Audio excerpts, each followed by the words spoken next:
Being a professional isn't about the money you make, the position you hold, your level of expertise, or fame. It's the motivation and the attitude you bring to your work. A desire for always learning and improving, and balancing your creative output with getting the business done. Welcome and join the Creating Pros. Hi, and welcome back to Creating Pros. I'm your host, Jim Nettles, and this is a little bit of a special episode. It's been 1 year since we brought back Creating Pros as a show, and so this is our 1 year birthday and 1 year anniversary.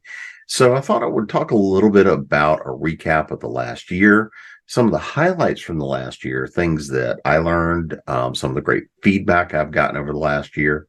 And I'm just getting home from Multiverse in Atlanta, Georgia, where it's been a great weekend, getting to see a lot of old friends, getting to meet some new friends, doing a lot of really good programming, and kind of inspired me to want to talk about, I think, the importance of this show for me and the importance of everybody that has reached out to me over the last year, whether that's in person, via social media, sending me emails, all that kind of good stuff. And I'll talk a little bit as well about, as we move into season 2, there's going to be a few little changes. I think it's going to be the stuff that you guys are continuing to look for. And if you've got questions or feedback or things that you want to see or hear, please, reach out, let me know. Also, it's really helpful, share the show out with your friends, family, whoever else, your writing circles, your creative groups. Just get the word out, because that's why we're here and that's why we're doing this. So looking at the last year, there's been a tremendous amount of change in the creative space. Dragon Con and pretty much every convention I've done this year, plus a lot of other media, a lot of other shows. I've been doing a lot of talking about AI, generative AI, what it is, what it's not. And I did, again, this weekend, a lot of those kinds of panels. And getting into those discussions, we were talking about the good, the bad, the ugly. I don't think we can get away from lesson number 1 having to do with how generative AI has really kind of changed creative industry, creative business for both good and bad, some of the things that we're seeing happen, and we'll dive into the details of some of the changes that are going on right now. But looking at the last year, what generative AI has really meant to the business and the industry has really been a bit of a shakeup. It means a lot for intellectual property, and pretty much it's not just the creative industries that are having to adapt and adjust. It is everyone, everything, every business, every type of consulting, every type of job pretty much has been impacted by it. And so I did several panels this weekend where we were talking about AI and art. What does it mean for artists, for creatives, for authors, for people in film industry? What does it mean for a lot of these different spaces? And I'm going to come back down to the same point I've been driving home and believing about a lot of this. Because again, I've worked in and around these technologies for a very long time. But fundamentally, it's a tool. It's a tool set. There are definitive problems on how they were trained, in some cases, and we're seeing those things work their way through the legal system now. All of that being said, fundamentally, if we remember that this is a tool, and that if we look at how these tool sets work, there are ways we can ethically contemplate looking to use them, even problematically, the way they've been trained, things that have been done. But if we're going to do that, we need to do this in a very conscious and intentional way as we look at these tools, these technologies, and we start to figure out how this changes our landscape. But as an author, as a creative, as a writer, all this kind of good stuff, fundamentally, if I can't write better than a system that we're seeing continue to degrade, the quality of it go down, and I'm not doing a better job than what is designed to deliver a basic average product in word, writing, creativity, information, education, then that's on me. If I'm not delivering a better product and doing better work than these automations are, then I need to be working on what I'm doing and how I do them and move on. For artists, I think that it means that we have to understand how we're going to adapt to how work has been grabbed, co-opted, fundamentally pirated and stolen to help teach and train a lot of these systems. But again, it's not going to go away. So I think one of the core things that came out of a panel I did earlier today, looking and talking about generative AI, looking at the tools and technologies, we have to accept that there's a lot of ways that they've been trained, not only because of the information that was used, whether it was fiction or nonfiction, things that were already, still intellectual property owned by someone else, things that were not contracted and will let this flow through the court system. Once we accept the problematic ways they were trained, we also have to accept the materials that have been used to train them, the inherent biases, the inherent issues, because there's a lot we can say also not about what was used, but what hasn't been used and included in these tool sets. And had a panel earlier today where there was a lot of discussion about, well, how do we deal with people of color? How do we deal with indigenous peoples? Because I've seen a lot of material. I've been questioned about the fact that there's a lot of inherent biases.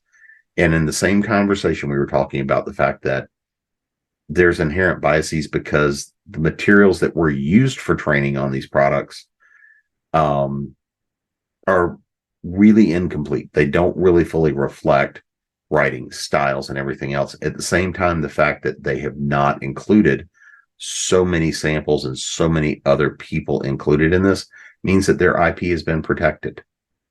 So we have a really significant issue to look at here as we start training, teaching, and building new models, understanding how we go about creating true and complete models that reflect culture, society, and we start to work through some of these sort of technical issues and training biases that have been introduced. But we also then have to understand what this means in terms of reflecting the materials that are available to do these kinds of trainings. So looking kind of at this first question of generative AI, as I've been saying, and as I've been challenging all of my creative friends out there, accept that it's not going anywhere. It's here. It's now changed the culture. It's now changed our creative world. And it just means that we now have an opportunity to step up our game and continue to do better than these tools do on their own.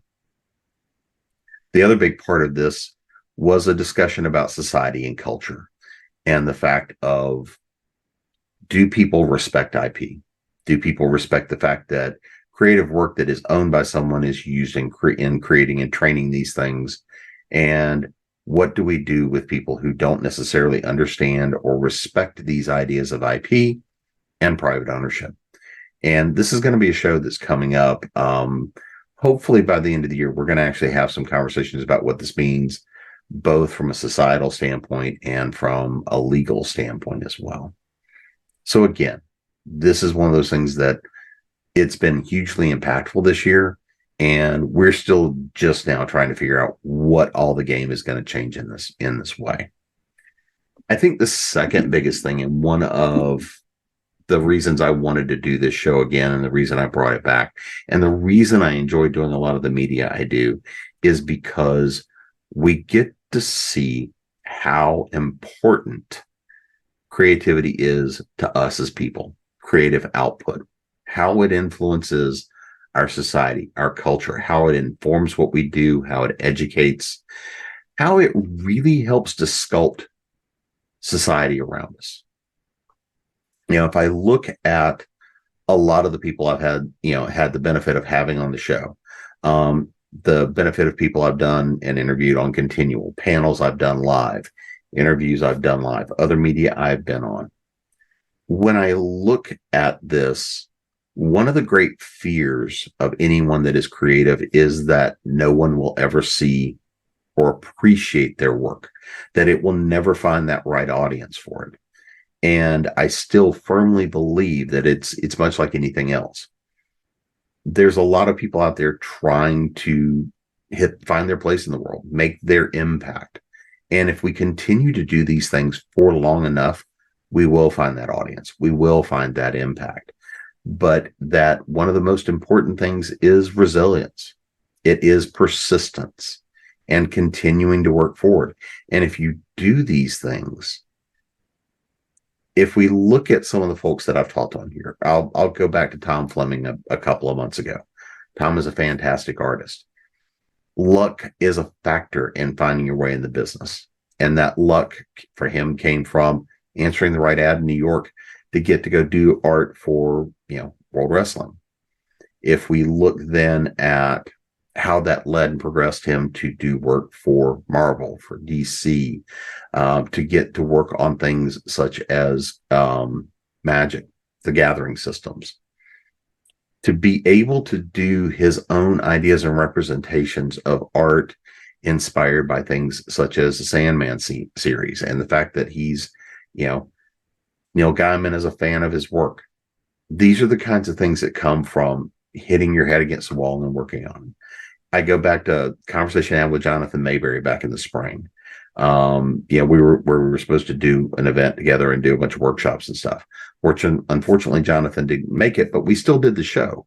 We still talked about a lot of the same sorts of things and issues, and his view on the business and the fact that it's important that we get as many ideas and people to contribute into creative output, because it all has an impact on how we live, how we breathe, how we operate, how we do business, and how we live our lives. So that idea of creative output has an impact on people, the majority of whom we'll never know. We may or may not have touched that one person out there.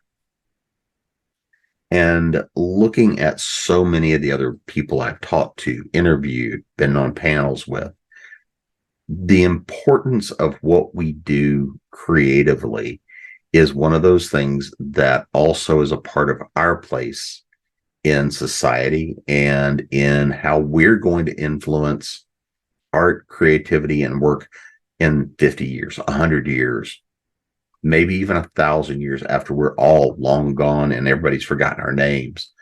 But there may be elements of the work that we put in, or things that we influenced, that people that are creating way down the road from here will get to see.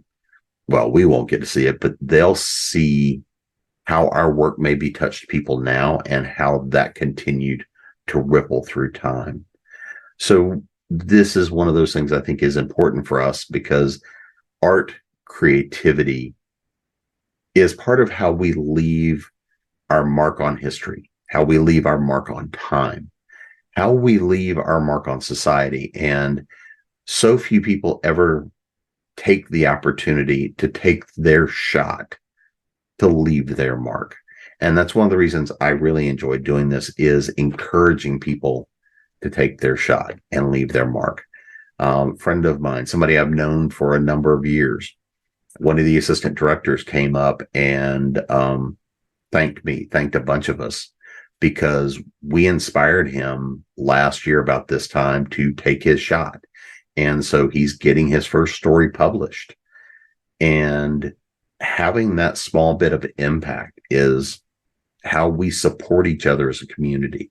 And so the fact that another voice is being heard, another viewpoint is being brought into the world, that's part of the reason we do this, is because, again, this is not about what I do individually or what somebody else does individually. It's about how we all get to have our touch on society, on culture, and on time. And we never know when there's that one person we may have touched or reached when they needed it most.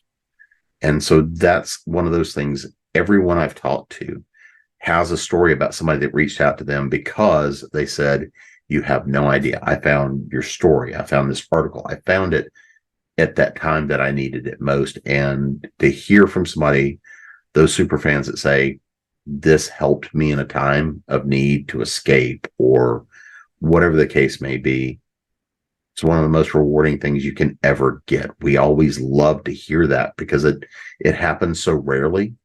But it's a very treasured event to get those messages, email, stuff on social media, things like this. And I think the third, and honestly, to me, most important thing from the last year has been really to reinforce something I've said, I've taught, and I believe in my deepest soul and my deepest essence, that if we express our creativity, and not all creativity has to be because you want to try to monetize a hobby or build it into a career, but just simply expressing creative output, whether that is writing a book, painting something, digital art, cooking, anything along those lines that allows you to express yourself. And so many of these things are so transitory. I mean, think about something as simple as the act of cooking, but if you pour the right intention into it, if you enjoy the act and you do something creative in that moment, everybody that sits down to have that meal can find great value just in the moment. Other people will get to make artwork or stories, music, film that potentially could touch somebody in a moment, or it could touch people for a lifetime. And the most important person it can ever touch is the person that created it. The value of our creative output as creative people, and all people are creative. Anybody who goes and says, well, I'm not creative, I can't do X, Y, or Z, I assure you, you have creative capabilities because you're human. You may not have found that right voice or that right touch yet. And yes, there are skills that get built in all of these things, but you can find creativity that just simply you enjoy. And maybe that's sitting down and playing with chalk on a sidewalk. But these expressions of creativity, whether they last for a moment or they last for a lifetime, when you integrate your creative self, your creative soul, when you integrate this into who you are as your being, if you're true to yourself with it, and you've really integrated this with yourself, you'll find that this touches every aspect of your life. It touches you personally, professionally, your relationships, your friendships, and the things that it can do for your physical and mental health are immense. So finding these ways to express yourself are the ways that really give meaning to life. And for so many of my friends, and this can be true of myself at times as well, when I don't get to work through those expressions of creativity, it can impact my attitude, my mental health, my headspace. And so understanding and learning and creating kind of that feedback loop, that idea of creative expression is just simply a part of who I am.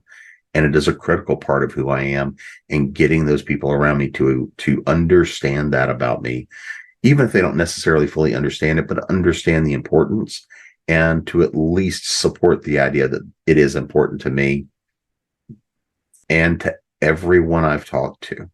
One of the questions I try to always ask is, what are your thoughts of the impact of your creativity on you, your life, your quality of life, your headspace?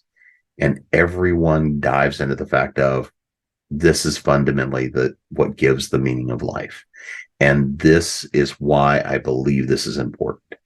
Yes, the main focus of this show is much more around the business side of it, right? It's about how do we operate as creatives? How do we make money? How do we do these fun things? And money is a big part of that, but it doesn't have to always be. If you can find the value in it for yourself, if you can find that reward in it for yourself, then there is no greater value than that. And the fact that you can also maybe make a living or make part of your living doing something that brings that much value and that much reward to your own personal life, your own personal being, and maybe even your reason for this lifetime, What more can you possibly ask for and want? Happy birthday to Creating Pros. We've got a year here as well. And so until next week, this has been Creating Pros, and we're going to be diving into a few of the changes that are going to be coming in the coming months and the coming weeks. A lot more interviews and a lot more heavier workshop materials are coming as well. So until next week, this has been Creating Pros. Go out there and do something for yourself.